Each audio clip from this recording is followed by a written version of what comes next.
है मसीह का प्यारा वचन, ये है वचन प्यारा। परमेश्वर के धन्य नाम की महिमा हो। प्रभात मनन के सत्र 2359 में आप सभी का बड़े प्रेम के साथ स्वागत करता हूं। आइए आज के मनन के लिए हम पढ़ते हैं पत्रस की पहली पत्री, दूसरा अध्याय, उसकी 9वीं पद। पर तुम एक चुना हुआ वंश और राज पदधारी, याजकों का समाज और पवित्र लोग और निज प्रजा हो, इसलिए कि जिसने तुम्हें अंधकार में से अपनी अद्भुत ज्योति में बुलाया है, उसके गुण प्रकट करो।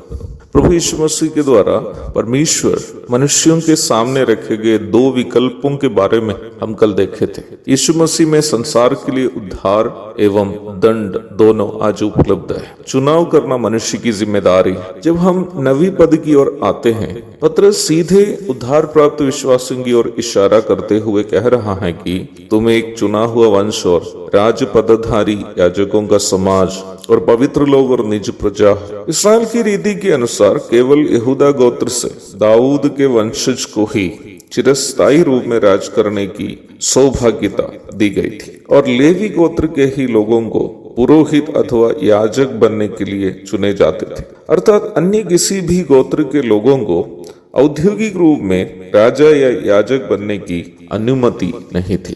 पर यहाँ मसीही विश्वासियों को राज पदधारी, याजकों का समाज बुलाया गया है। We the Christian believers are a royal priesthood. राजा के कंधान से भी है और याजक भी है। ये कैसे संभव है? प्रभु यीशु मसीह का जन्म शाही गोत्र यहूदा से हुआ था। मीका 5:2। यूसुफ जो मरियम का प्रतिश्रुत वर था, यहूदा गोत्र से था। मत्ती अध्याय 1:2-16 तक पढ़िएगा। यहूदियों की रीति के अनुसार खानदान की सूची जब तैयार करते हैं तो बेटे के नाम के साथ साथ यह भी सूचित करते थे कि उसका पिता कौन है। यह बात स्वाभाविक है कि प्रभु यीशु मसीह के पिता के स्थान पर यूसुफ का ही नाम जोड़ा गया था। यूहन्ना 6:42। मसीह के बारे में पुराना नियम में दिए गए सभी भविष्यवाणियों भी ये प्रमाणित करती है कि जो मसीह होकर जन्मेगा वही इस्राएल का राजा होगा। इसलिए यीशु मसीह के जन्म के पश्चात तारे को देखकर जो ज्ञानियों ने यरूशलेम गए, वे राजा हेरोद के महल में जाकर पूछा कि वो कहाँ है जो यहूदियों का राजा होके जन्मा है। मत्ती 2:2।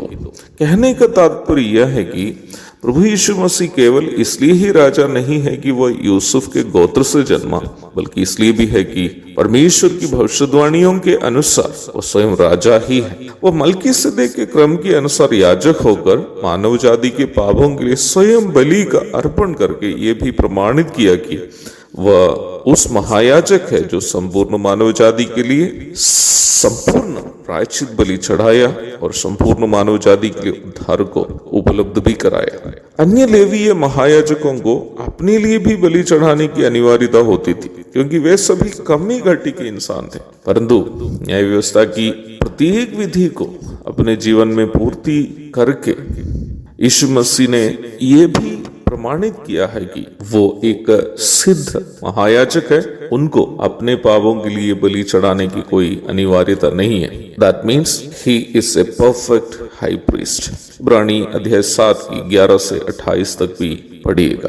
इस प्रकार प्रभु यीशु मसीह को एक चिरस्थायी राजा एवं सिद्ध महायाजक के रूप में वचन हमारे सामने प्रस्तुत करता है। हमारे प्रभु यीशु मसीह, जिसके द्वारा हम परमेश्वर की संतान हो गए हैं, एक चिरस्थायी राजा एवं सिद्ध महायाजक होने के कारण हम भी उनके वंशज के रूप में, विश्वास से उनके वंशज के रूप में राज पदधारी याजकों का समाज बन गए। हम यीशु मसीह के द्वारा परमेश्वर की आराधना करने वाले याजक भी हैं और यीशु मसीह के साथ अनंतता में राज करने वाले राजागण भी हैं। What a privileged people we are in Jesus Christ. हम मसीह में कितने सौभाग्यशाली हैं।